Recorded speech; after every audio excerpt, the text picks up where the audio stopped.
It's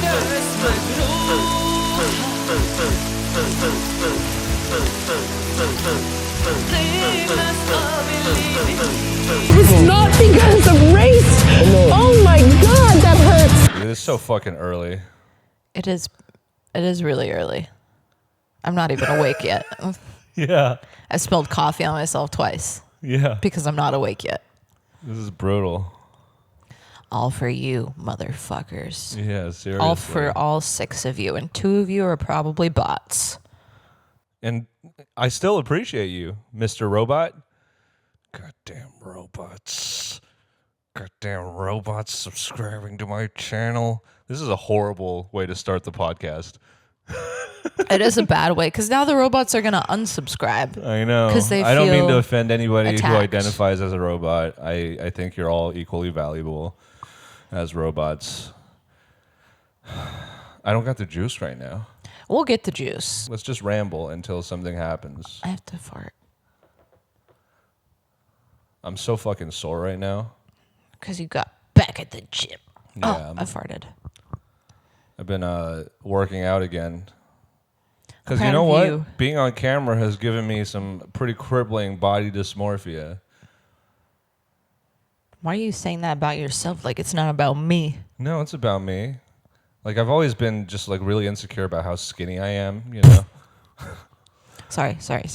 Just, like, I'm just all skin and bones, you know? And I'm 5'1", and it's tough being a boy who's 5'1". I think I woke up too early today. You woke up at like 5, right? Yeah. And then you kept editing or something? No, I played video games. Oh. That's what I do first thing in the morning is...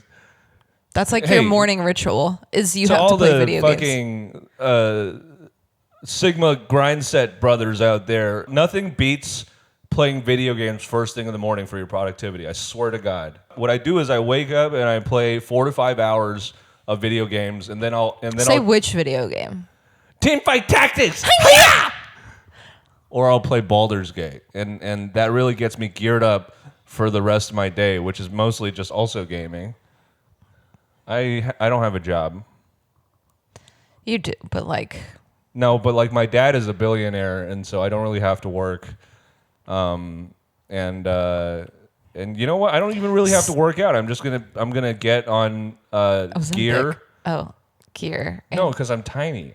I'm too small. You're too small for Ozempic. Yeah, if I take Ozempic, Ozempic, if you ate disappear. Ozempic, yeah, you'll be invisible. You would die. Yeah. What are we talking about? About not talking over each other? Sorry, I thought we were still trying to find the juice. I was monologuing. We're trying to find the juice still. This doesn't count. Find the juice. What are we, the Nazis? Huh. That was good. I am good. Welcome back to Sooki Sooki, the world's first Big Brother sports podcast. Woo! Yeah! I'm Adouria. And I'm Tian. And the season, man. This season. It's hitting me in all the right ways. There was a moment this week, and I think you were just caught up in something that happened, and you literally went, "This is the best season of Big Brother ever." And I mean it.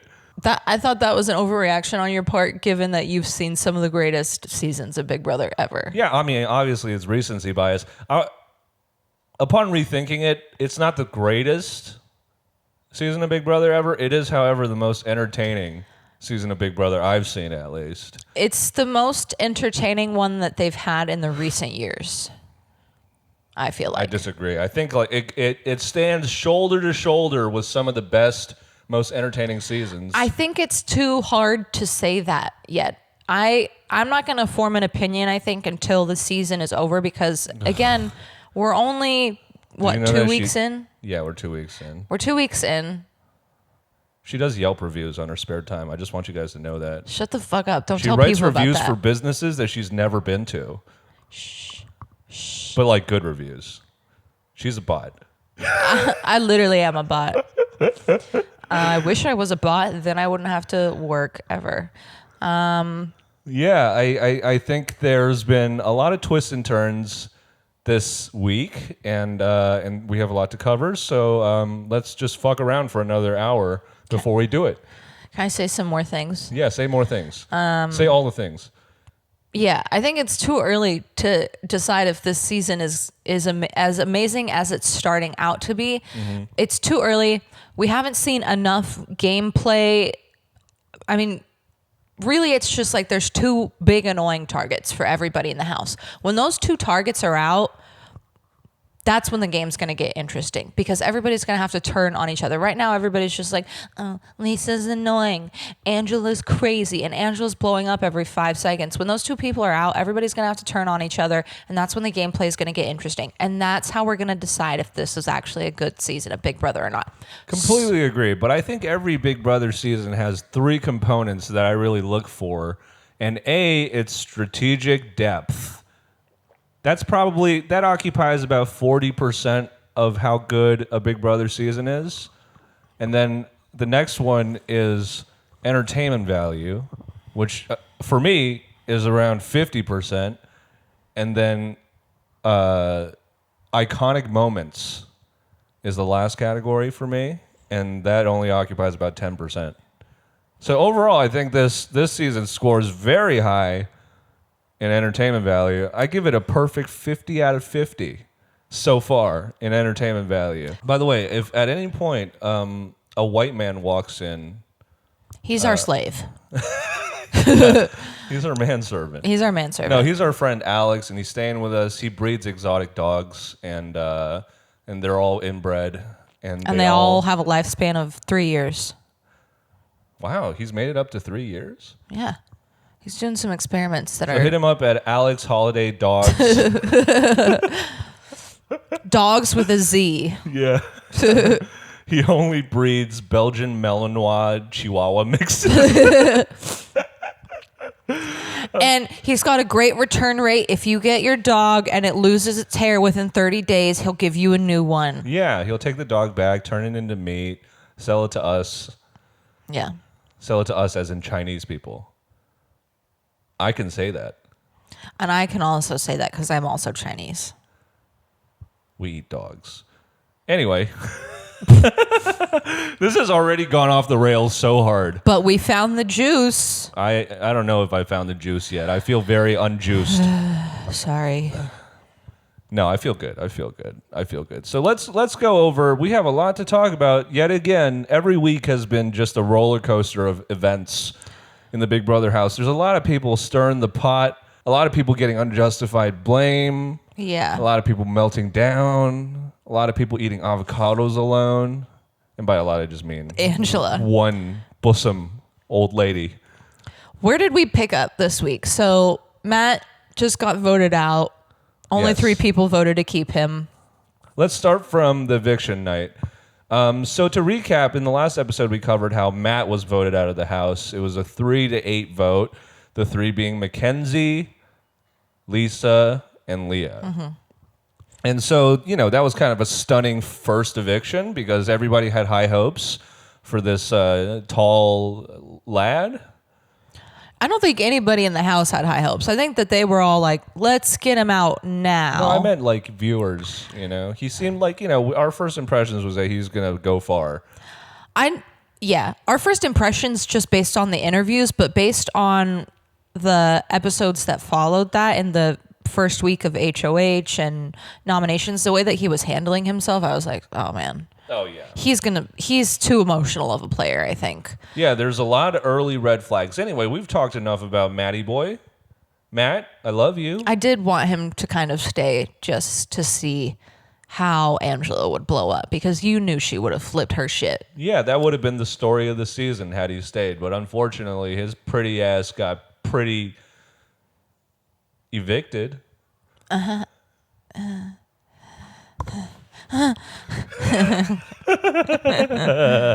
So anyway, we start off the week with the new HOH competition, which was And it's true or false.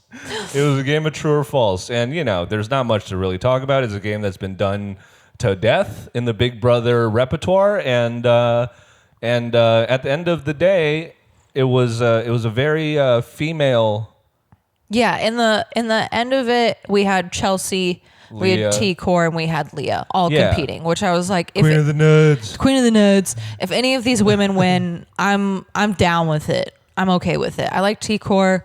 Leah's laying low. It would have been interesting to see her get the power since she was on the opposite side of the vote. Yeah, I was definitely rooting for that. And Chelsea didn't have to do literally any gameplay, so it would be interesting for her to win because it's like, we don't know. Yeah, but clearly 3 very sharp ladies. Shout out to my girl T-Core. She's one of my ponies. Chelsea's one of my ponies. Chelsea's my pony. That was a horse. Okay. We picked up Matt. Matt's gone. HOH competition. And Chelsea wins. Chelsea wins. Chelsea bam bam bam bam bam bam bam bam bam bam. Wow. Chelsea wins, which is interesting because it's Because nothing. because nothing. Because she didn't have to do anything in the previous week. So, and honestly, she said when she was playing the HOH competition in her diary room excerpt, she was like, I don't even know if I want to win this because I'm kind of working with everybody. Yeah, it was very early on, and I mean, right off the bat, she was getting a little more camera time. We were seeing her in testimonials. She was definitely starting to sound like one of the more sensible players in the house because I think she has a policy of low risk tolerance. You know, she's like Amazon. She doesn't like risk. Oh. She doesn't pay her employees. She doesn't give them bathroom breaks. She makes cheap ring lights. So Megaturd Chelsea wins the HOH, and she starts doing kind of a similar thing to Angela and gathering people up to try to, you know, get their take on who should go up on the block. And at this point, there are 3 clear nominees, which would get the least blood on your hands, which are Lisa, Mackenzie, Angela. and she's been downgraded to Boy Kenzie, by the way. Boy Kenzie. Boy Kenzie and Leah. And Angela, I guess. 4. Yeah. 4 very clear targets.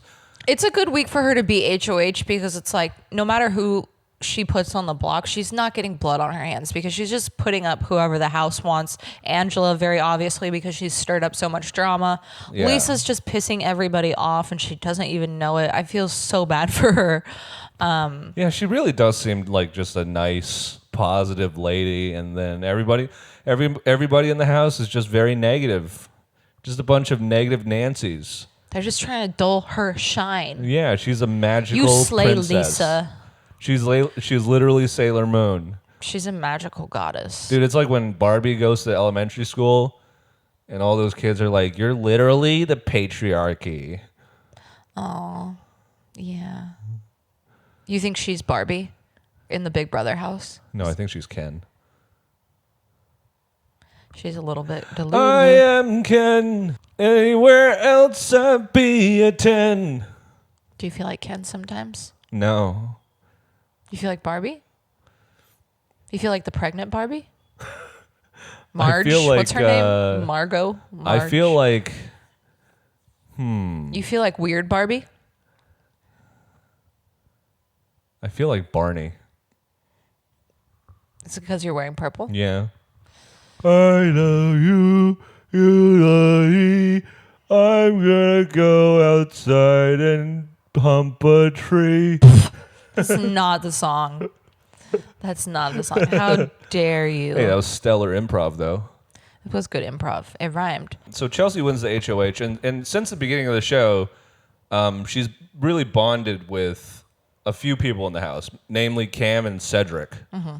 And so they get together after Chelsea wins the HOH, and they start thinking, who can we gather who, we can work with? You know, who are the people that we think are likely going to, be discreet, are smart, whatever positive traits. And they come up with Quinn and Brooklyn. Yes. And they form an alliance, and they come up with the sickest name.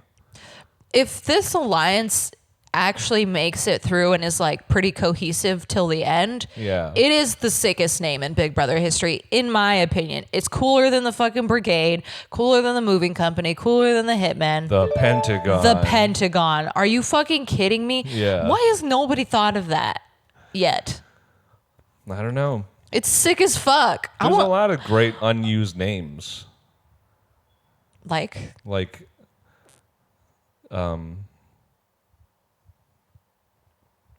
anyways, the Pentagon. Right off the bat, they seem like a very solid alliance. They seem like they're all capable of working with each other while also maintaining their best interests. Yeah, and they're all very level-headed people. A lot of the people in this alliance just are people who are laying low. Brooklyn, we haven't seen a lot of her. Quinn, you know, he's kind of involved in, he's got his hand in a lot of pots, but he's playing the best he can, I think. And Cedric and Chelsea had the advantage of not having to play it all last week. So they kind of just got to sit back, watch everything as it happens. Yeah. And they didn't have the pressure of trying to play the game. Yeah, yeah. And who would have thought of that? And also, Cam is just laying low. Also. Who would have thought that being the mascot would be a blessing in disguise? Certainly not somebody with body dysmorphia. So yeah, the Pentagon is formed with these 4 intelligent individuals, and I think I was very impressed. 5. So the Pentagon was formed with these 5 dudettes, and I was immediately impressed because Quinn and Brooklyn showed a lot of they showed a lot of critical thinking in the moment. They showed a lot of, what is the right word I'm looking for? Like, they knew that they weren't the highest on the totem pole. I don't know if Quinn thinks he's not the highest on the totem pole. I only remember Brooklyn mentioning, like, they're asking me last. I'm obviously at the bottom of the totem pole, at the bottom of the food chain. So when this alliance gets down to it and it's just us 5, I know I'm going to be the first to go. So I still have to watch my back, even though I have the security of working with these 4 other people. Yeah, yeah, and that was smart. And I think because that it's so early on in the game, it's pretty wise to just kind of keep your options open, you know, not really latch yourself down too much.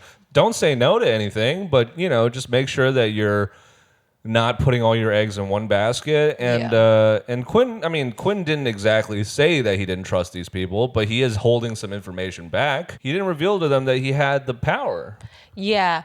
And he definitely had an opportunity to do that because the 5 of them were up there talking about what they wanted to do with Chelsea's HOH. And Cam was like, I want to expose the powers. And Quinn was just like, ooh, yeah, that's a good idea. Yeah, and that would have been a good opportunity, I think, to tell them.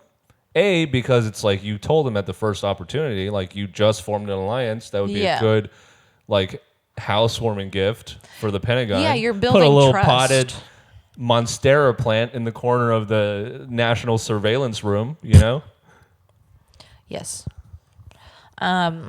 Yeah, it would have been like, okay, I'm telling you this thing. How can we use it to our advantage? And he would have had their trust in that moment too, because they're like, oh, okay, he's being honest. But he's holding it back, which I think could bite him in the butt if he is not the one to tell them about it. If he does tell them about it, he's going to have some explaining to do. Yeah, so I think that was kind of an error on his part.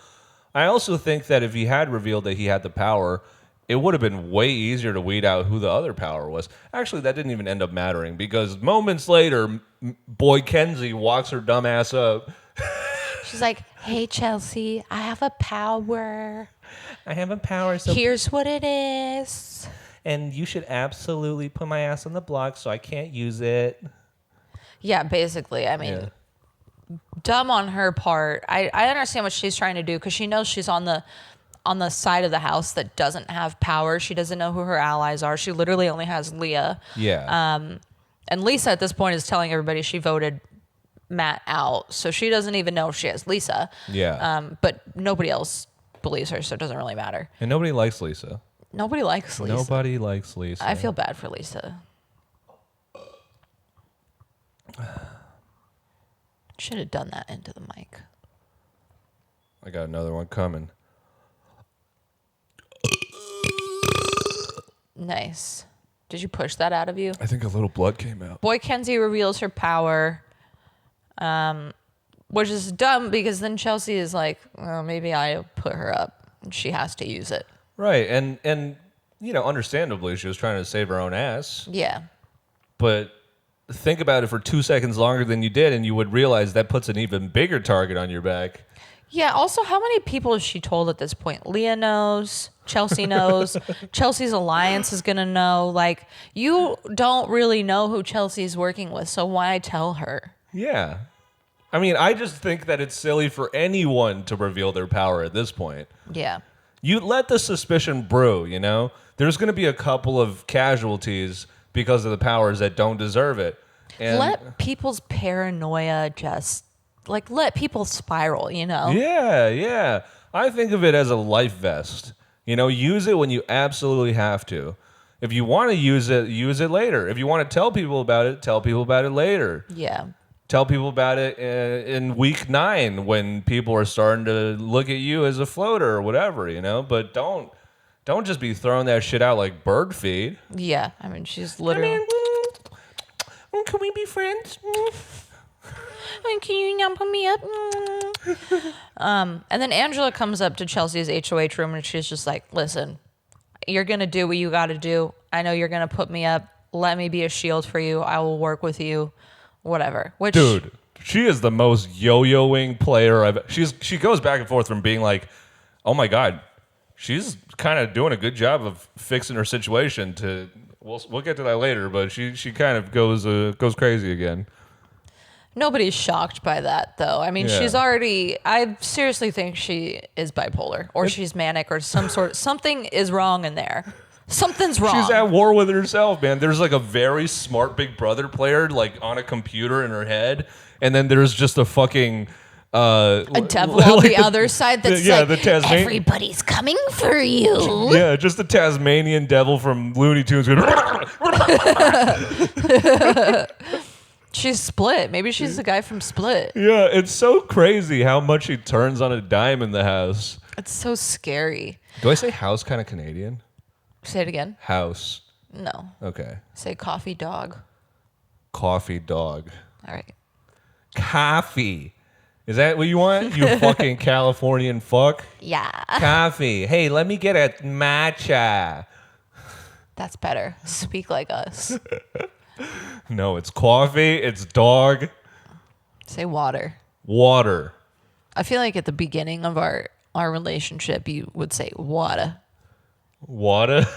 I mean, a little fun tidbit about me is that I was very insecure as a kid. And not anymore. Not anymore. No, not anymore. Now you're secure. Now I'm super secure. Look at me. I'm fucking... Anyway, I was very insecure as a kid. I was insecure about my laugh, so I copied Eddie Murphy's laugh. And I still kind of laugh like that to a certain extent. Another thing I was insecure about was the way I talked. I thought I talked a little Asian. So I would put on tapes of Marlon Brando. Shut up. You pulled who is it? Ryan Gosling? I pulled the Ryan Gosling. And guess who I learned it from? Ryan Gosling. Because Ryan Gosling, all of you guys probably think he's from the Bronx or he's from Queens. That motherfucker is from Cornwall, Canada. And I was in Canada doing the same shit. I was learning how to speak like a New Yorker, and now I just sound like nobody. Now you're T-core. Nobody knows where your accent's from. Yeah, you literally are Ken. What does that mean? You're Ken. You're Ken. I am Ken.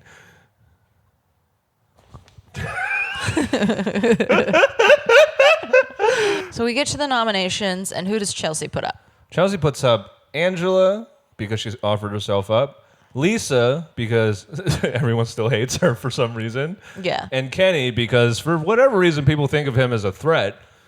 And he's already been put up at this point, so it's just like, all right, he's becoming the sacrificial lamb, kind of. Yeah, and a little bit of information that I got from just my, whatever Google searches I've done about Big Brother is that Kenny has been actively saying that he wants to go home. So that's another reason why he's probably on the block. It's just like, this motherfucker doesn't want to be here. It's so weird, though, because then he has moments where he is really like, I'm going to play this game. I'm going to play it. I'm going to win whatever I got to do. I'm going to win. Yeah, and the simple explanation is sometimes he's horny and sometimes he's not. He just misses that good punani. Yeah, he misses his wife.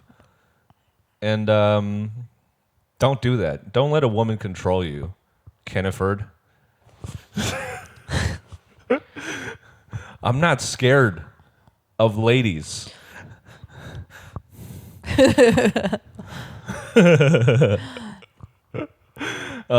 So Kenny, Angela, and Lisa end up on the block, and Lisa is always surprised. She's always shook. She has no idea what's going on. I feel so bad because I truly don't think anybody's telling her anything. Nobody's like, hey, people find you annoying to live with, or I don't even think Lisa, when she gets up on the block at this point, thinks that she's at risk, because she's just like, oh, Angela's on the block. Of course, everybody's just going to vote out Angela. Yeah, hopefully that's what she thinks. Hopefully she doesn't feel like everyone just is out to get her. Then we hop into the veto episode. Yeah, and we see what happens. 2 more alliances pop up. So yeah, above, or actually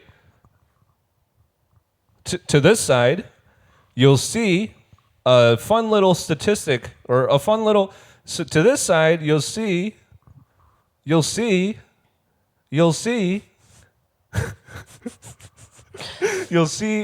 some statistics about the alliances that have been formed this season. So as you can see, a lot has happened and a lot has blown up already. Yeah.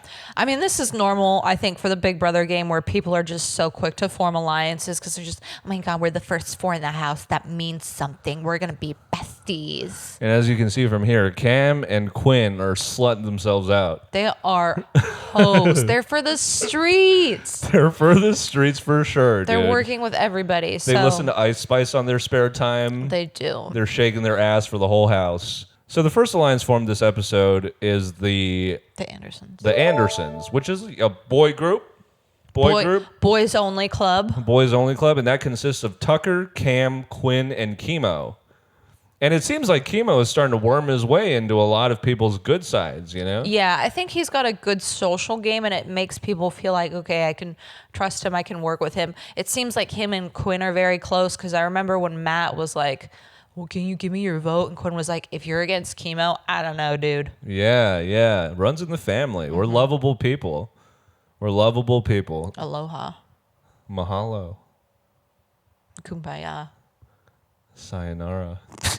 So we have the Andersons. Yeah, and it's nice to see my twin doing well. So it's a typical boy group, and we have one of every kind. We have a jock, we have a clown, we have a brain, and we have a gay. Yeah. That's what every good alliance needs. One of each. Yeah. So nothing really happens with them right off the bat. They form the alliance. I feel like, it could be a good alliance, could be not a good alliance. Why did I say that at all? I don't know. That was such a useless use of words. It's okay. Don't be so hard on yourself. Do you think Quinn and Cam are looking at each other like the Spider-Man meme? Because they're in so many alliances together that they're just like, hey. Yeah. We keep running into each other. We have to stop running into each other. I feel like they're in all the same alliances while having had no conversations. I've never seen them talk to each other at all. Yeah, there could be no 2 more different people. But we're also just not seeing a lot of Cam. Yeah, which is good because he's fucking, He's laying low. Yeah, that's what I was going to say. I love Cam. I wish I could see more of him. I feel like he's going to be like a dormant bomb in the ground where he's not going to win a single thing until the end when it matters. And then he's going to just win competition after competition after competition, which I love because I picked him and I think he's yummy. He's one of your ponies. He's one of my ponies. The next alliance that we see is the Visionaries. The Visionaries, and this is a collective of misfits. It's formed under the basis of that we're all kind of weird, we're all kind of left of center. Nerds. We're nerds. We haven't seen T-Core say the word nerd since her interview, and I'm desperately hoping she uses it again. Nerds. She's been pretty good. She's been pretty good at covering her ass with the accent. I feel like she's been pretty consistent.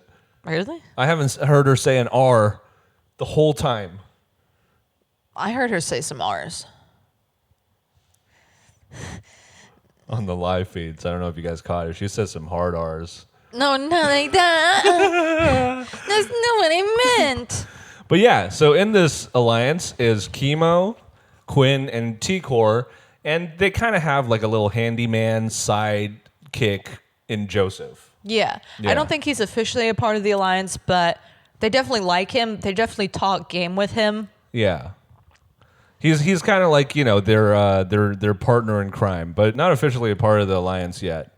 He's kind of like a contract worker. Yeah, exactly. So we have Vito.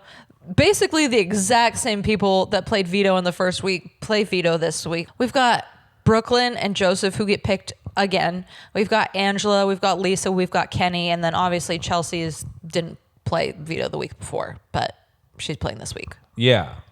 And the veto competition was... Why do we never remember what the competitions are? What was it again? Oh, the veto competition, they had to build this weird puzzle tower with these circular pieces, and it couldn't fall. And they had to do it. Whoever did it first wins. America will never recover from 9/11. Yeah. Never forget. It's like how in all the animes, they're always talking about bombs. Yeah. Yeah. We'll never recover from 9/11. I was just talking to Harple about this, but I feel like without Hiroshima and Nagasaki, anime wouldn't exist. I could see that. It would be so different if it did exist. Yeah. It would still be about daddy issues. Yeah. All anime is about daddy issues. Yeah. I want you to go into watching any anime going forward thinking about that. It's going to change your perspective on everything. You'll see it. You're going to see it everywhere. Attack on Titan or Attack on Daddy issues? Attack on Daddy, do you love me? Yeah. Full Metal Alchemist or Full Metal Daddy left for cigarettes and never came back? Oh. I got one more in me. Naruto or no? Nah, Dad, don't go. Hell yeah. Okay. We've got the veto. Everybody seems like they're struggling to build this tower. Yeah. Except for Kenny. Kenny's crushing it. I mean, Brooklyn was doing pretty good too. Brooklyn was doing well, but Kenny was not like... That man was not shaking. He was not sweating. He was not going to let those towers fall again. Not on his watch. If he had been there on that plane, that shit would have never happened. We're Boston strong. Even in New York, we're Boston strong. He's kind of built like a tower, so he was just like, oh, it's me. I look like that. Which is so Stand confusing. him straight, boy. It's confusing that Kenny wants to win this game because of what we've seen of him being like, if I go home, I don't care. I miss my wife. He does seem like the type of dude who just doesn't know how not to win. How not to try hard. Yeah. Like he's a trier for sure. Maybe he's Janelle 2.0. I mean, he's definitely good at comps so far. He's decent at comps. He's okay at comps. He's not Janelle. He's not Janelle. Yeah. Janelle is a freak of nature. She is a freak of nature. Love you, Janelle. Must win comps. Must give husband blowjob. 30 seconds achieved. Climax in 5, 4, 3, 2. Early climax. So Kenny wins the veto. Yeah. Which is, good. Good. I like Kenny. And he's obviously going to pull himself off. Well, I guess it's not so obvious since he keeps going back and forth about whether or not he even wants to be there. Right. I felt like going into the veto ceremony, I was a little bit like, is he going to use the veto on himself or is he... Obviously, he was going to use it. But because of all the stuff that he'd been saying, there was a little bit of doubt. Yeah. So Kenny pulls himself off. And Tucker, actually, immediately after Kenny wins the veto, is like, you want to put me up? Just put me up. Yeah. which was like a baller move, man. I think he chose the right time to offer himself up as a pawn. Everybody knows that eventually they're going to have to touch the block. It's near impossible to go an entire season without touching the block. I don't think we've seen that since Derek's season. And do you think when John Cena's wife gives him a handy, she calls it touching the block? Because he's shaped like a Lego. Does he have a wife? John Cena, if you're watching this, do you have a wife? And if not, what are you doing tonight? He wants to touch the block. I want to touch the block. Everybody's got to touch the block at some point. Do, do, do, do. Right? Yeah. Isn't that what he does? You're such a fucking poser, dude. Yeah, I don't give a fuck about that shit. You're a Roman Reigns fan. I do love Roman Reigns. Yeah. Acknowledge me. Because that's just like the most like non-masculine thing to say, I think. And he's legitimately just like, you're hurting my feelings by booing me. Yeah. I love him. I love Roman Reigns. Roman Reigns, if you're watching, I want to touch the block. I love you. I love you. Tucker offers himself up. He knows it's a safe week for himself to do that because, one, he has the AI comp. He has an opportunity to take himself off. And every week would be a safe week then.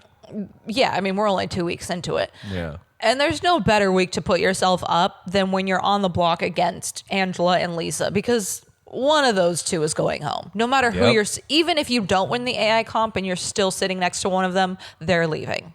Yeah. So I thought it was a wise decision as well. You get in good with Chelsea, and I think people are starting to suss out that there is a strong alliance in the pack. Yeah. And I think people are starting to suss out that as Chelsea is involved in that, and they're starting to, try to cozy up to her. It explains why Boy Kenzie did what she did. It explains why Tucker did what he did. So it makes sense, and it was a smart move. And that's about the last nice thing I'll say about Tucker. You do not like Tucker. I hate Tucker, man.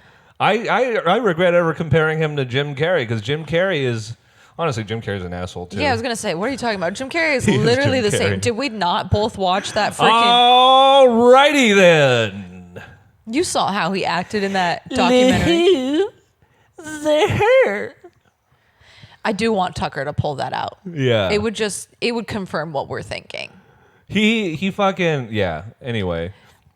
The reason I don't like him, we'll talk about it later.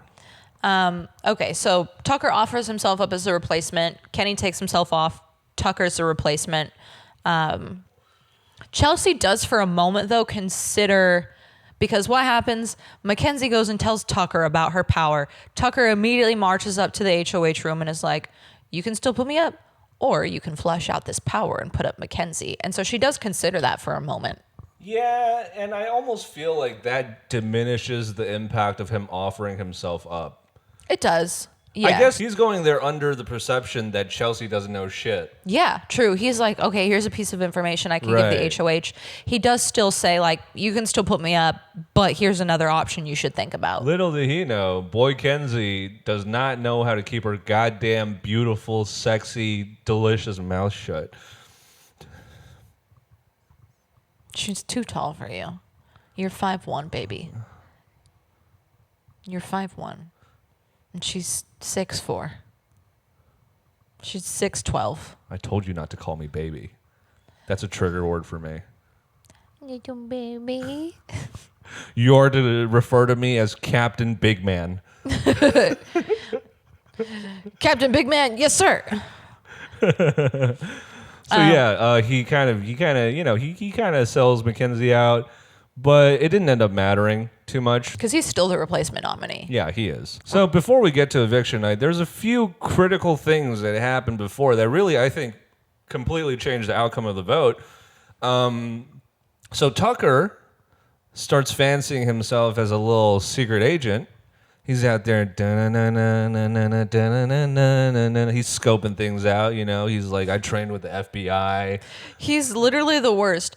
There's a moment when he's in the shower and he's talking to Mackenzie. By the way, he's in the shower more than any person I've ever seen. I can see him being like maybe like a germaphobe on the inside, or being like oh my God, there's dirt under my nail. 100%. For sure, that's him. That's him for sure. He's been in the shower, like, I feel like for every scene. They should do his confessionals in the shower. Yeah.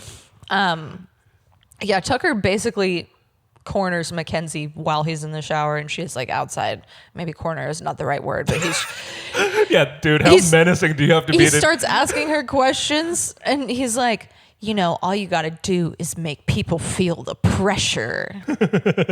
He's very like cocky. He's cocky. He thinks he knows the tactics for getting people to confess things to him. Yeah. Basically what he's doing is he's just acting like a cop that's like, you did this, say you did this, you did this, or we'll kill you, you did this. And then bad cop all on his own. Yeah, and then people are like, okay, I'll say I did it just to go home. Like, he's making people false confess things. Well, not really, but no, he hasn't made anyone false. But he thinks he can do it. So he thinks of himself as like a puppet master type guy, and he could be. I mean, he doesn't seem dumb, but he's just being way too fucking out there about it, man. Yeah. And I think when you act like that in the house, you're inadvertently putting a target on your own back, because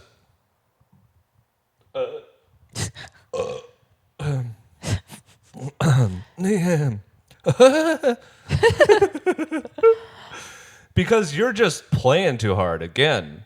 Again, the smartest thing you can do in the first 4 weeks is just shut your fat mouth and lay low. I think he is doing that to a certain extent, but not, like you said when we were watching, not with the people that he thinks are beneath him.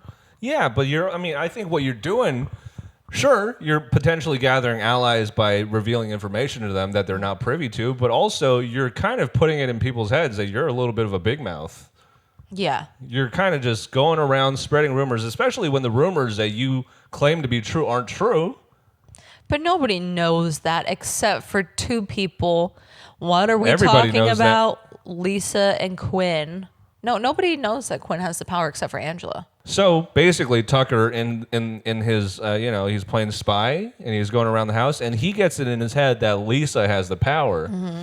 And he goes up to Lisa, and she's just sitting there in her own world, butterflies in her head. I am a divine goddess. Yeah, glitter in her eyes, sun damage all over. Oh, Lisa. And he goes up to her, and he's like, you have the power, don't you? She's like, Bet? What are you talking about? Not on the power. You have the power. Not dumb. Oh, bitch. I trained with the FBI. I read people's body languages. I can tell from the patterns in your shit that you have the power. I studied psychology, and I know people too. I don't have the power. You studied psychology, but I am psychology. I'm literally... Glitter. I'm on to you. I think you're lying. I don't have the power. What? So that interaction goes on pretty much word for word what we did. Yeah. And he starts going around the house and telling people. He tells Rubina, he's like, I think Lisa might have the power. And he tells a couple other people. And those couple people tell a couple people. And right. Pretty soon everybody thinks Lisa has the power. So there was a moment that we forgot to mention, which is that at one point, Cam, Cedric, Chelsea, and T-Core were outside in the yard. They were in the hammock, and they were just, chatting, talking game, whatever. And Angela spots them through the window, and she waves over Quinn, and she's like, hey, that's the group. In her brain, she's like, I want to work with them. I'm going to loop Quinn in, because at this point she thinks she's still working with Quinn, even though she's blown up on him. Yeah. She forgets. She's a forgetful bitch, I think. Yeah. She points at them and says, that's a group, which is not... In what world is that... In what world is that an analog to, hey, I like them, I want to work with them? It's not a good sentence. It's not a good sentence. I know That's the group. I know her intentions are, I want to work with them. I want us to work with them, which is great. But you didn't say it like that. Yeah, you said it with some fucking stank on it, too. You're like, that's the group. Yeah. Everything you've said up until this point has been not good. Yeah. Pretty much. You've blown up a bunch of alliances already. Well, you've blown up the collective. Yeah. Nobody trusts you. I don't know why you think, that's the group, is a good sentence. So Quinn is like, oh, fuck. I have to tell them that Angela thinks that they're working together so that they can either talk to her or, cover their bases and just be careful. Yeah, smooth over that relationship. Quinn actually went into it with a pretty altruistic, I want to help. I want to help them not get caught, and I want to, make this situation de-escalate before the inevitable happens. There was part of him that was trying to stir up trouble, though. Yeah. He was trying to blow shit up a little bit. And that's why, Quinn, we're watching you. Buddy, you're walking on thin ice because you move very smart for about 2 episodes, and now you're just playing. You're playing too much. He's playing too much. I don't think anybody really notices, but we've seen this before where the smart, dorky-looking guy is pulling all the strings in the background and then he wins, and people catch on to that a lot sooner in these more recent seasons than they used to. Yeah. So I think he does need to be careful. So after Angela kind of,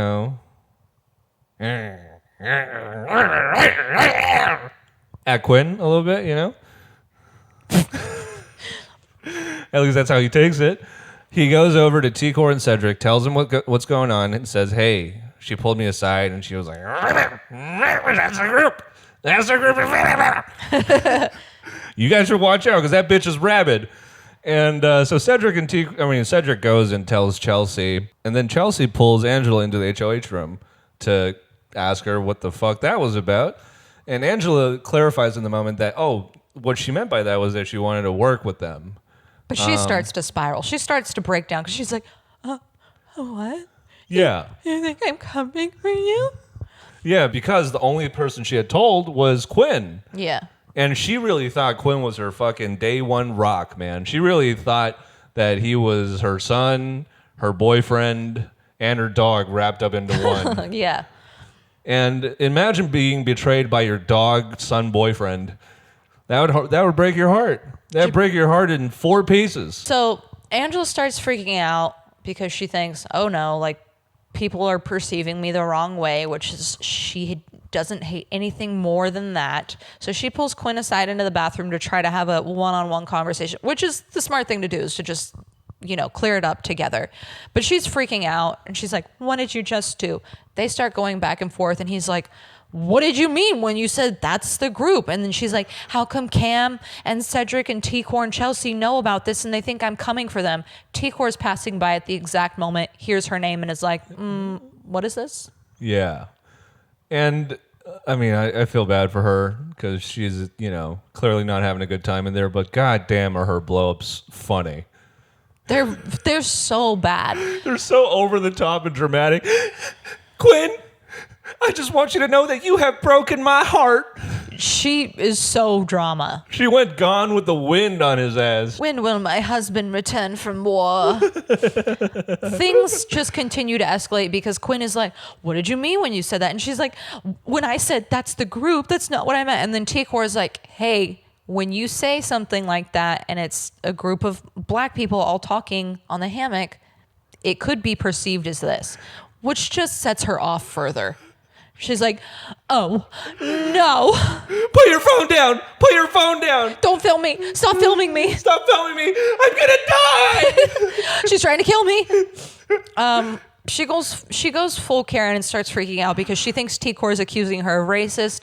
She immediately marches into the kitchen, grabs... But T-Core's reaction was just so great, too. She was just like, I can't. I can't with this bitch. Bye.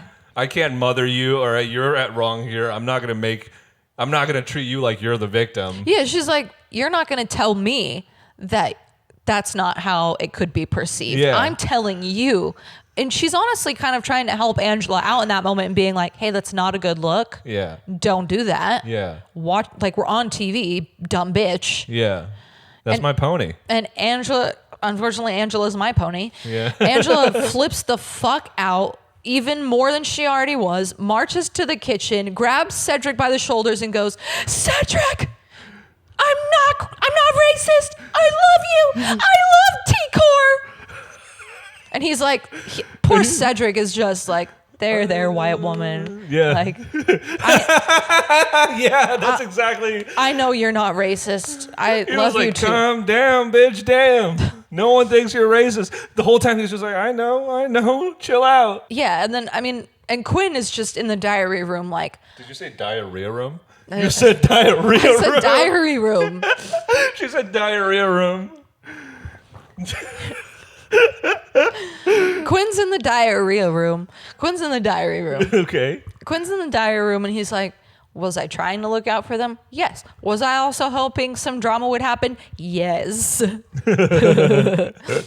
Yeah, and you're funny. You're a funny guy, but funny guys go home, all right?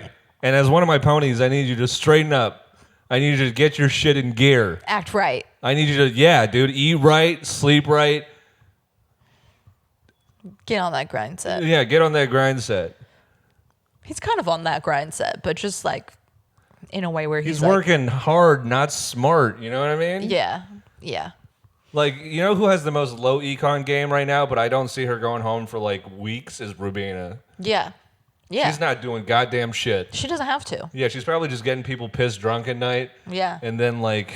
Ooh, I'm the fun one. I'll make you Yeah. drinks. And then be like, oh, you actually said something like kind of embarrassing to me last night, but I'll keep it between us. I love her. I love her. I wish we could see more of her. So Angela blows up, and it seems like, all right, that's the final nail in her coffin. She's going to be the one to go home. 100%. I mean, I've never seen anyone go around the Big Brother house screaming, I'm not racist, and stayed. Yeah. Because no one has ever done that. And eventually her and T-Core come together, and I mean, you know, T-Core is just probably over it at this point. She's just like, all right, sure, I forgive you. It's fine. It's all good. Whatever, lady. Yeah. And Angela was like, can I give you a hug? She's just like, sure, white lady. Like, sure. Okay. Yeah. Do you feel better? Okay, great. Let's move on. Yeah.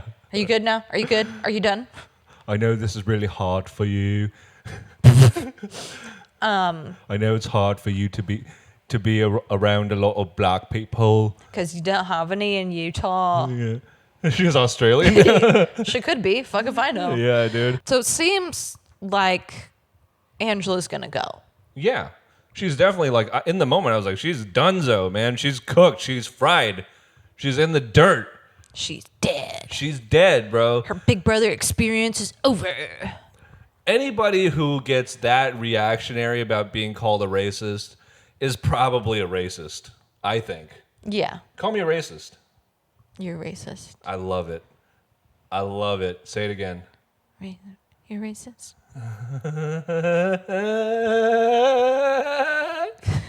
Ew. So we think Angela's gonna go home.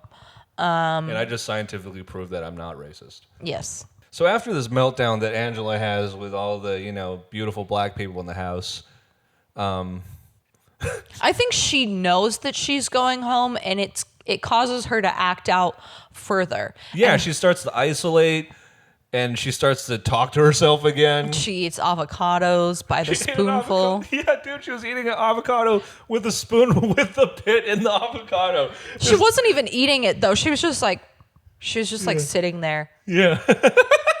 One of the funniest images I've ever seen on Big Brother. I swear to God. She was just sitting there, desolate. Love that they kept that in. They were like, that's going in. And everybody sure. is essentially just avoiding her like she has the plague, you know? And she's like, I get it. It's okay, but I see it. And, Yeah. And then in her testimonial, she was like, I hear everything. I hear it all. She's mentally unwell. She's very mentally unwell. And the one person that she probably feels is lower than her on the totem pole and is safe to bully is Lisa. Oh my God. Poor Lisa. She just starts bullying the shit out of her. For no reason. She walked past her. And then Angela was like, Yeah. And then they got some bags of clothes or something, and Angela goes in to show Tucker, and then Lisa gets there a little bit late, and Angela was like, "Oh, you're late," and Lisa was like, I literally don't give a fuck," and she was like, "Yes, you do, you twit." and then Lisa breaks down in the kitchen. She's like, don't call me a twit. And she's like, but you are a twit. She's like, well, you're being a bully. And she's like, don't call me a bully, you twit. She's like, you're being a bully. And then she goes, No, she actually handles it quite well. She doesn't break down until she's by herself, essentially. in the storage room. Yeah. Yeah. I feel bad because nobody really has Lisa's back. They're just kind of letting it happen, except for Chemo, who's like, Angela's like, what? You're mad at me for doing that? And Chemo's like, well, maybe you just didn't say the things you were trying to say the best. Because he's probably just like, I don't want to be in the crossfire. Yeah, because, you know, us Hawaiians were really, really good-natured people. Yeah, very really, chill. I mean, I was feeling the same way as Chemo. If I were there, I would say the same thing. Yeah? Yeah. Or I would have egged her on. Twit! She's a twit. Go tell her right now. So there's a kind of a heartbreaking scene after of Lisa curling into a ball. I thought she was having a panic attack.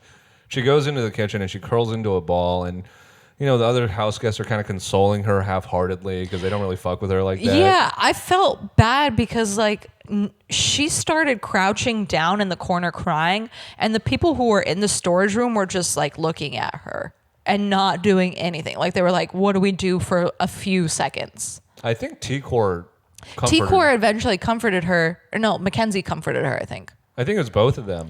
People eventually comforted her, but I feel like they looked at her for a really long time before comforting her. Like they were like, I mean, I wouldn't blame them. Should we do something? We don't like her. And then eventually they were like, are you okay? And she was just like, I am magical. I am a goddess. I will never let her dull my shine. So heading into the AI comp, it was Tucker, Lisa, and Angela. And I was really rooting for Lisa to win at this point because, you know, Angela's just been a menace in the house. And Lisa, for all her faults, for all her annoying little idiosyncrasies, she's not a bad person. I'm sure it is annoying to live with her, but I just feel bad because I feel like nobody's doing the courtesy of being like, hey, some of the things you do are bugging the rest of us. They just want her gone. Yeah. And I get it. It's the Big Brother house. Whatever you can stop yourself from saying that's going to ruffle somebody the wrong way, you want to keep it to yourself. And also, if everybody in the house doesn't like one person, it's an extra week for you in the house. Yeah, so exactly. Why save their game and be like, hey, maybe if you do this, this, and this, you could stay longer and people will like you. Yeah. Yeah. It's a tough environment to be in. But again, they're just warm props. They're just props. They're props. They're puppets. They're toys. They're entertainment. You're not people. Yeah. So we go into the AI comp, and it's a puzzle. And whoever puts this puzzle together the fastest is safe. It was a classic phone it in type of Big Brother challenge where it's like, oh yeah, I guess put this shit together. Another you puzzle. Fucking idiots. Another puzzle this week. At least the other one took a little bit of skill. The veto competition took a lot of skill. Yeah, but the competitions that they're doing for the AI comps have to be fast because they have to get immediately into the eviction. There's not enough time. True, 100%. I get why they did it, but it was just kind of like, oh, do you have a 5th grade level education? And apparently Lisa and Angela don't. Yeah. And Tucker wins out at the end, which I'm not happy about. It wasn't even close, really. He had the white boy braids going. Ugh, everything about that guy just smells like fucking creatine and frat parties. And ugh. He was so annoying because when he finished, he kept going, I love puzzles! I love puzzles! I love puzzles! Yeah, he was just so hyped up, and he's so clearly in love with himself. Yeah. So, yeah, fucking dumbass Tucker, fucker wins the AI competition. Or sucker. That's better. Do you want to have it? Do you want to go back and have it? No. Sucker. So sucker. So sucker wins, and then we go into the eviction. And I really had no idea what to expect from this, you know? Part of me was like, okay, Angela did cause a lot of ill will. And part of me was like, okay, they showed the Lisa being interrogated by Detective Tucker for some reason. And Tucker going around being like, she has the power, she has the power, she has the power. Yeah. So you really don't know what was going to happen. I really did think Angela was going to go home. Her eviction speech, I think, gave the impression that she thought she was going to go home because she was just like, I love you all. Despite anything that's happened, I love you all. And I promise if you keep me in the house, I'll never blow up again. Yeah, it was like a little last hurrah for her. She was completely manic. It looked like she just did like 800 milligrams of cocaine. She was shaking, shouting out people that don't exist. She was sweating. Yeah. She was unwell. Yeah. She was hula hooping. She was eating the avocado again. Lisa's speech was whatever. She kept saying, you guys, go with the plan. Go with the plan, you guys. Which is like, you're not in on any plans, bitch. Even her eviction speech was a little bit preachy and annoying because she was like, I just want the house to represent the right thing. And we all know what the right thing is, so just go with the plan. Essentially, she was like, stop bullying. Yeah. Yes. Yeah. And so everyone gets into the fucking. But first of all, I have to say, I'm living for the hallway dances. I miss that so much. I feel like people stopped doing them as much in recent seasons, and now they're back in full swing, and everyone has a thing. And it really just makes it feel like a fun game again when so much of the other stuff makes it feel like a fucking battle, you know? It does feel like Big Brother is finally like, all right, now we're back in a new era of hopefully good seasons again. A new golden age? I freaking hope so, dude. Me too. We needed it. I'm really hoping this ushers into like a new beautiful age of just drama and messiness and duplicity. Legends. I want to see new legends. I want to see new Dans or some shit, you know? I will say, if I were to say anyone from this season will become a legend, I think it might be Angela. Angela, legend's not the right word. Maybe infamous is the right word for her. No, but Rachel kind of became a legend too, and she was okay. But Rachel won games and proved that she had something to offer outside of just being annoying. Yeah, sure, she's a comp beast, but I think she's already done a lot of firsts. Angela. Also, nobody's ever screamed about being accused of being racist. Probably Aaron did. But she was racist. Yes, she was. Yeah. She was. And she showed that, but she was like, I'm not racist. Catch her later tonight on Fox News. For real? Yeah. I went on For real? I went on her Instagram one time and she was like, it was so nice to stop by in the Fox News studio and talk about how Trump should win again. And then her ear was taped. Wow, I didn't know she was cool like that. What are you talking about? You saw her season. You rooted for her. I am racist. Oh, you know what we didn't mention? What? Was there was a moment where Angela and Tucker were talking outside in eye view of Quinn, and she was just like, if you keep me, I'll do whatever. And I'll shut my mouth, but I have some information. But only if you keep me, basically. Which is the information that she has on Quinn, which is that he has the power. Right. Because Tucker's going around telling everybody Lisa has the power, and Angela obviously knows that's not true. Quinn knows it's not true. Nobody else knows about it, though. Yeah. And Quinn is freaking out because he's like, I have to get Angela out of here before she blows up my game. Yeah, because that would be catastrophic for him. Yeah. He would essentially be ostracized from his alliance, at least from the Pentagon, you know? I mean, he does have a chance, a very small chance of being able to cover himself, which is the fact that Angela doesn't have any credibility in this game. Yeah. So people could not believe her if she blows it up. But it puts eyes on Quinn, which is not what he wants. Yeah, everyone she's blown up on has gone home. Oh, true. Yeah. So we get to the vote, and it seems like everybody's voting Lisa out. Even Quinn sits down and is like, I'm voting Lisa out for some reason. Yeah, it seems like the house guests, at least the ones that are in solidified alliances or have friends, so basically everybody besides Kenny. Poor Kenny. I know, it's not his fault. He's a good guy. He's just, he's probably just not making a lot of effort. But anyway, everyone came to a consensus. Get that ditzy hippie bitch out of the house. We don't want no more essential oils. Okay, I hate rosemary. I think rosemary is the devil. The devil's lettuce. The devil's lettuce, yeah. And so everybody, it was a landslide 10-1 vote. I thought it was 11-1. How many people are in the house? Oh, it's 11-1. You're right. 11-1 vote. And Lisa's stunned. She literally, it looks like she goes into shock because she's just like. She kind of smiles, though. And the way that she's hugging everybody, she's just like, Yeah. yep, hug, okay, yep. Okay, God. Yeah, like she's literally. literally just like only her body is moving. I feel like her mind is like hasn't registered yet. Yeah.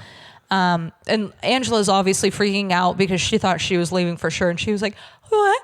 Thank you guys. I love you. Oh, I'll never blow up again," which we know is not going to be true. Probably. And we're hoping for it, dude. We're hoping for one every episode. I hope she stays for a very long time. I'll say this again and again and again. Even though I root against her, I do hope that it's good for the health of the show. I'm ready for her to leave. Because then we'll see if this season really has any meat. I hate when the whole house votes together, but I understand why people do it. Yeah, it makes sense. It makes sense. And I think everybody in this house is very like, they're just trying to stay out of trouble's way. They're trying to hold their guards close to their chest, not let anybody know where they're really aligned. Yeah. So Lisa leaves, and that is the episode, basically. So next up, we're going to be doing some overreactions to the events of this season. Why did I say that like a news anchor? You are a news anchor. And at 11, sports. Sports.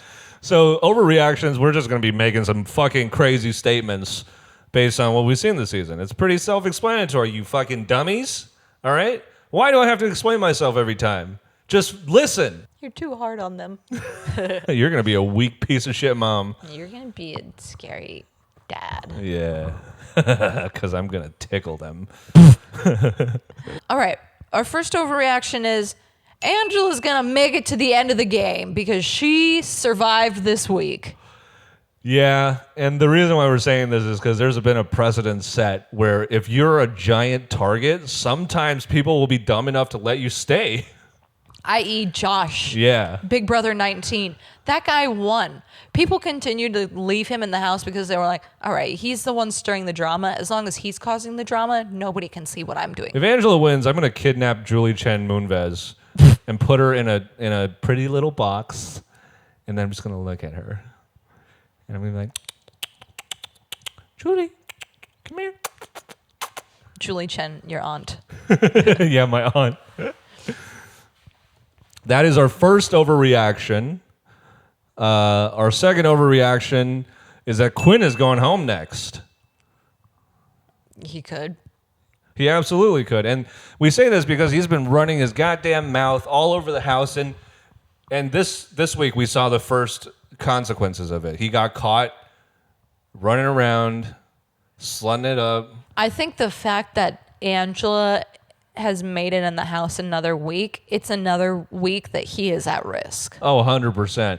The biggest detonator to his game right now would be Angela. Yeah.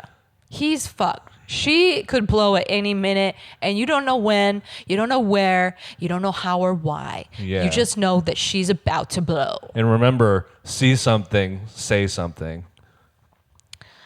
All right. Our next overreaction is that Angela is going to expose the Pentagon.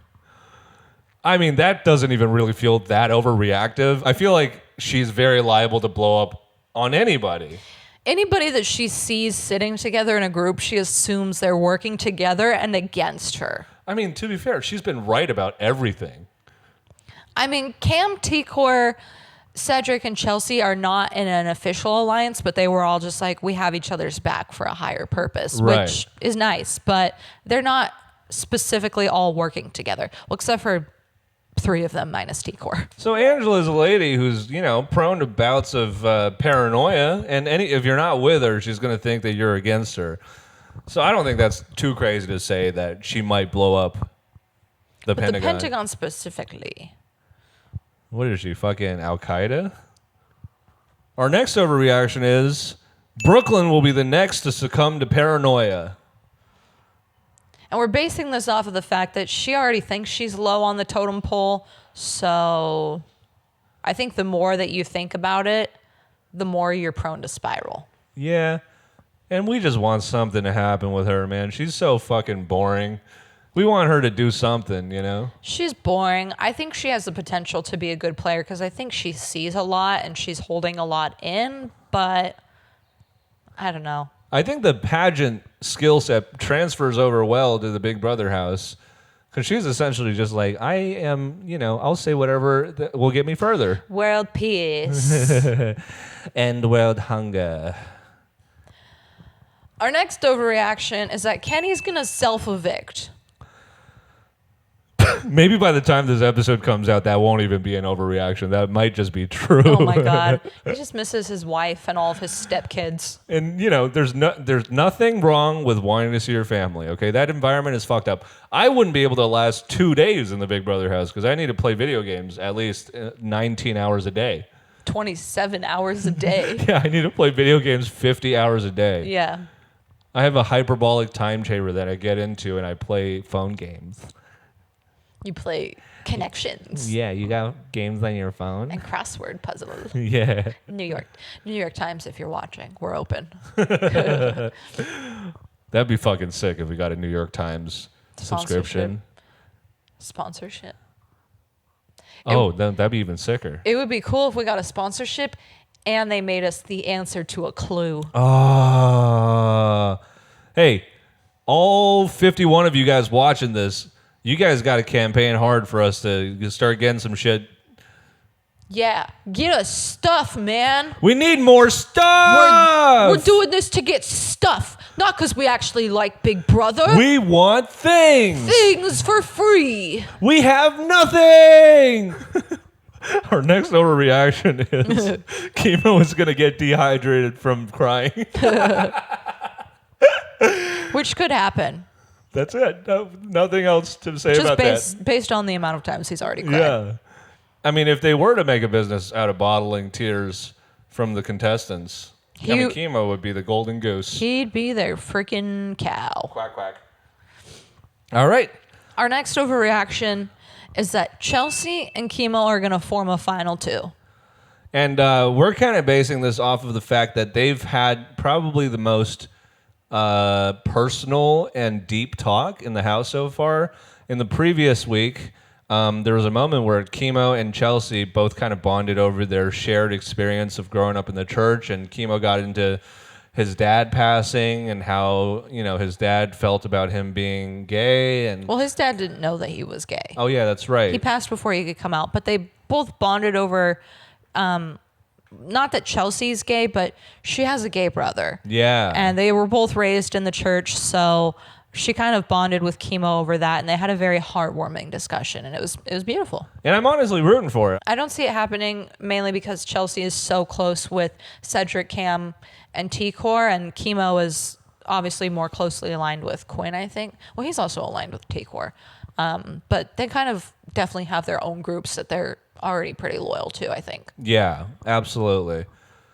Next up, Cam is going to betray his final three. He kind of has... Ooh. I ain't scared of no ghost. He kind of has an unofficial, unsaid final three with Cedric and Chelsea. There's not like a name to it, but they're definitely very close. Mm-hmm. But he also has his hand in so many pots. He's in so many alliances. He's sledding. He's for the streets. As he should be. Swinging that dick around. That man fine. Yeah, I think he's fine. I think he's nice to look at. Wasn't fine enough for the NFL. He hurt himself. I hurt myself today. The only way I feel. I hurt myself today. I don't know the song or words. That's because that's the only Johnny Cash song we never listen to. Yeah. We only listen to Boy Named Sue because that one's fun.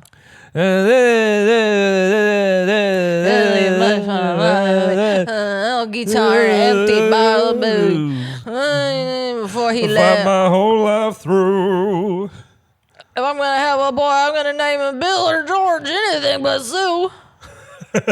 We're doing fuck shit this episode. There's the amount of structure that we tried to implement is making us not structured. Yeah, dude. We're going crazy. Fucking crazy. It's because we woke up at 6 a.m. Yeah. Like we did this shit for you. Again. For all 51 of you guys out there. All right? You guys all owe us $51. Everybody watching this owes us $51. If you even clicked on this video for a second, you owe us $51. You owe us $51 for every month for the rest of your life. Give us your money. We make your money. We want a new couch. We need AC so we don't have to wake up at 6 a.m. to film before it's hot. Our final overreaction is that Tucker will be accused of having the power. This is based on the fact that he told everybody that Lisa has the power, and obviously She does not. she didn't activate any power. So I think it could be construed as, oh, he's covering his own ass, maybe. And that does it for our overreactions. Woo! Comment your overreactions down below. We know you have them. Y'all But only if you pay us $51 first. And I hope you guys are ready, because you know what time it is? You know what time it is? You know what time it is? Game time! It's game. Da, da, da, da. Da, da, da, da. It's copyrighted. Not if I fucking sing it. Ukraine blocked you. You are restricted in Ukraine. Yeah, we are restricted in Russia, which is a huge blow because I really wanted Putin to watch our podcast. We have so many viewers in Russia. Duh. Anyway, also, if I get copyright struck because I sang it, that's very flattering. You're just so good. Yeah. All right. All right. First up, we're going to be guessing the Big Brother player based on their lips.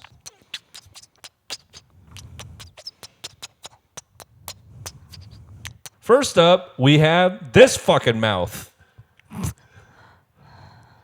Is it Cody? No. Am I close to like? Is it like that era of seasons? Is he like near that? I season? can't give hints. You said you were going to crush at this. Well, why'd you put like the most basic white guy? This could be anybody. You didn't put anybody. Like this is not a distinct person for sure. It's a very distinct person. I'll give you that hint. How many guesses do I get before I can give up? Let's say 3. It's a man. I know that much because there's some facial hair. Is it from a season that you've seen? Again, I'm not giving hints. But you can only pick people that you know. Yeah. Okay. Obviously. Yeah. You're one guess down. I feel like when I see the full face, it's going to be really obvious. Ew. Fuck. Is it Cody's brother? What's his name? No, it is not Cody's brother. Paulie, you mean? Yeah. It is not Paulie. Is it Frank? Who is it? This is Frankie Grande. I thought about guessing him, and then I was like, no, it's not him. Oh, yeah, for sure. No, I swear I did. I was like, maybe Take it's... that L. Listen. Take that L. Put it in the bank. Okay, take that L for later. I was going to guess him, but I was like, I feel like he's got like plumper lips. He probably does now. He's got more work done now. Like, there's not enough. It just looked too masculine. Sorry. He is a man. I know, but like, you know. All right, next up, we have these. It's Jessica. Oh. Season 19. I know my girl. That's not right. Afraid, That's Jessica Graff. Not afraid to... Actually, it's Jessica Nixon now. Her and Cody have been married for a while, and they have 4 babies together. All right, cool. And next up, we have this tiny mouth. I feel like I know this mouth, but I don't know this mouth.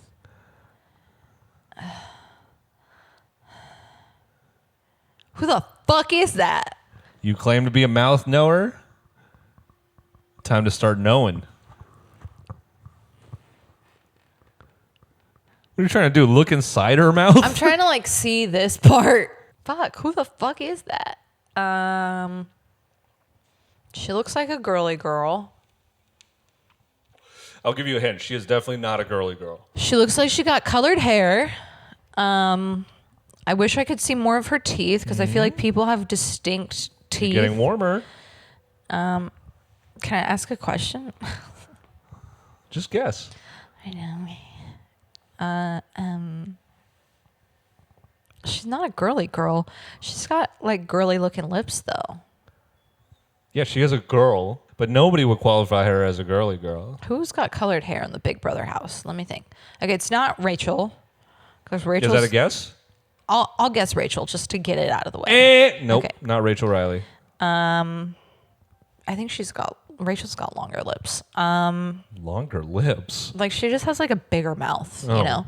I've never heard anyone say longer lips before. Who else has colored hair? It's not, you know that one girl from Devon's season who was the first person to go home who dressed up like a boy?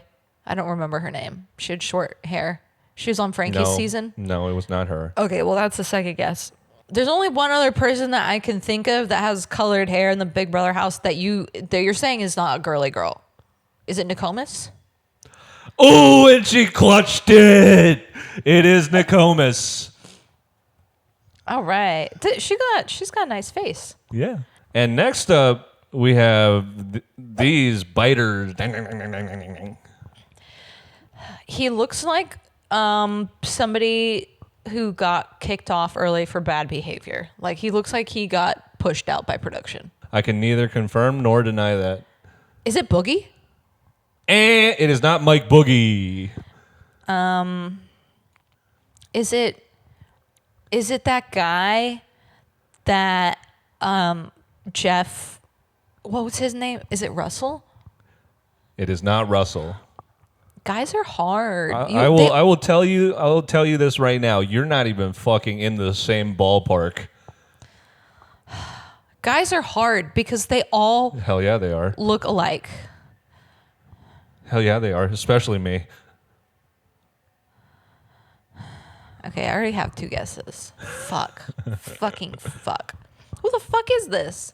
All these guys look the same. This is not fair. I'll give you a hint.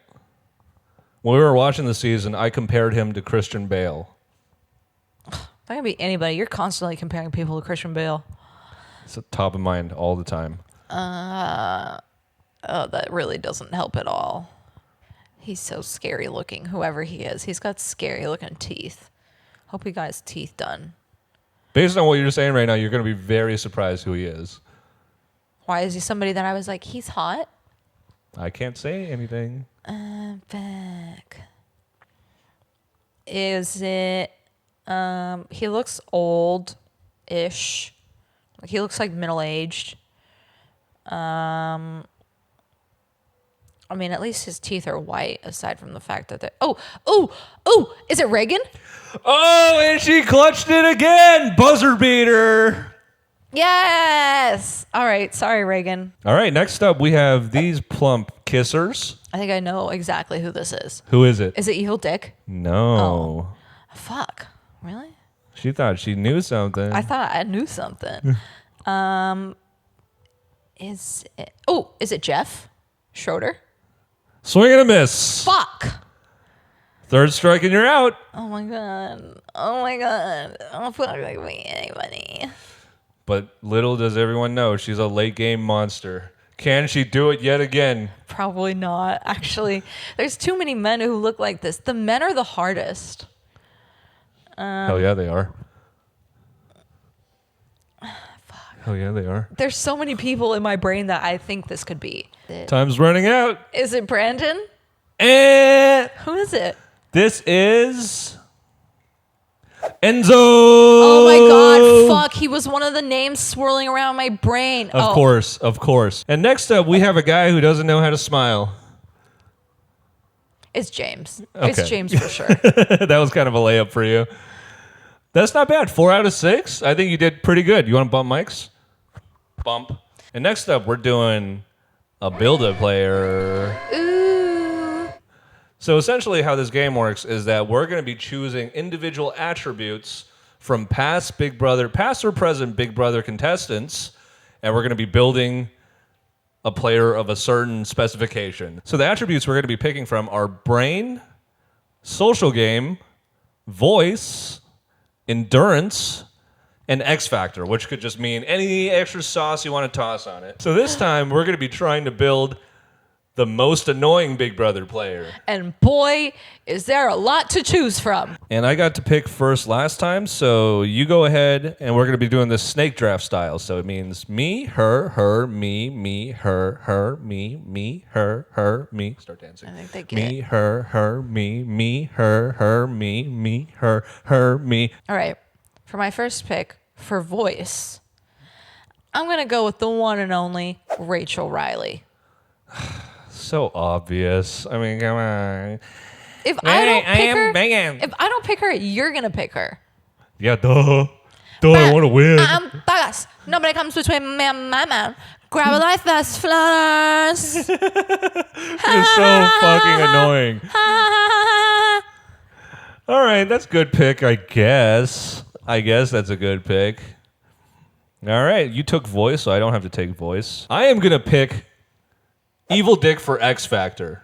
Okay, good. Specifically, explosiveness. Nobody had the amount of fucking rage in their body like Evil Dick, you know? Yeah. And he wasn't just annoying; he was aggravating. He was intimidating. You know, he made you uncomfortable in so many different ways. He'll blow cigarette smoke in your face. He'll fucking pour water on your head. Yeah, He's a menace. he is a menace. All right, and that's my pick. Evil Dick for X Factor.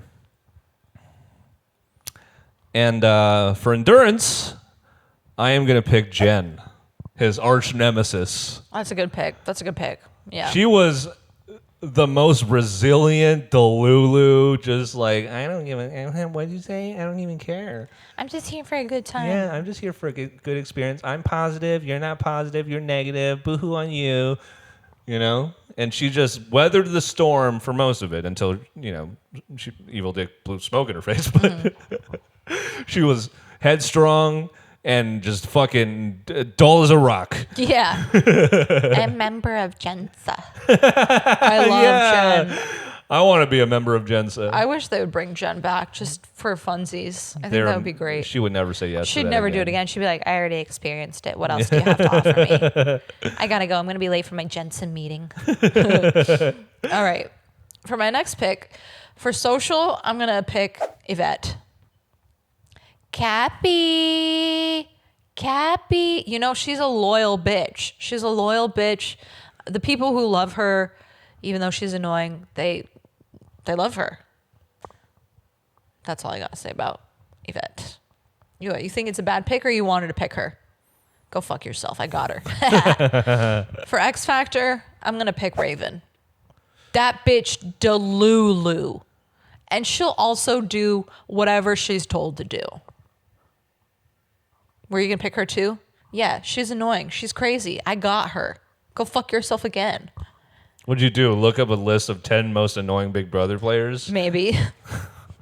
Yeah, me too. It was hard to think of it off the top of my head. I had to look it up. Yeah. Yeah, that's a good pick. That's a good pick.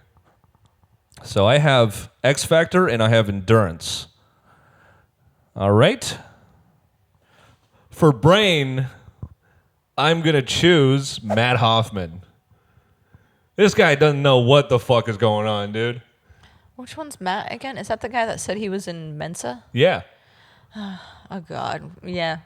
He has a good brain, But allegedly. He doesn't know how to use it. He doesn't know how to use it. He doesn't know how to lie. He doesn't know how to do nothing. And by the sheer fact of how smart he thinks he is versus how smart we all think he is, that makes him the most annoying brain in my eyes. Yeah. It's a good pick. Yeah. And then for voice, I am going to pick... He only wrote down Rachel. And for voice, I'm going to pick Joe, the Louisiana chef.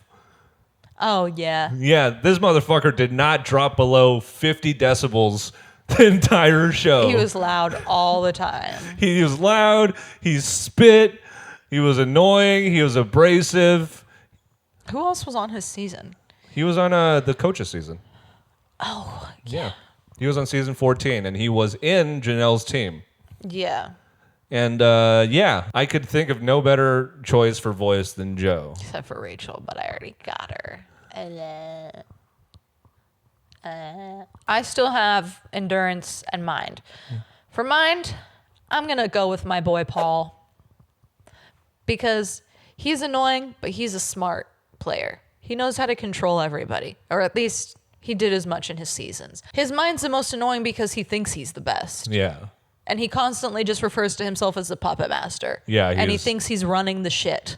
Yeah. Nothing more annoying than a guy who's kind of smart and thinks he's a genius. What do I have left? Oh, endurance. For my fifth and final pick for endurance, I'm going to go with Christmas. Oh. That's good. While she is very... I mean, she did a whole season on one foot, basically. So she's definitely proved that she can endure.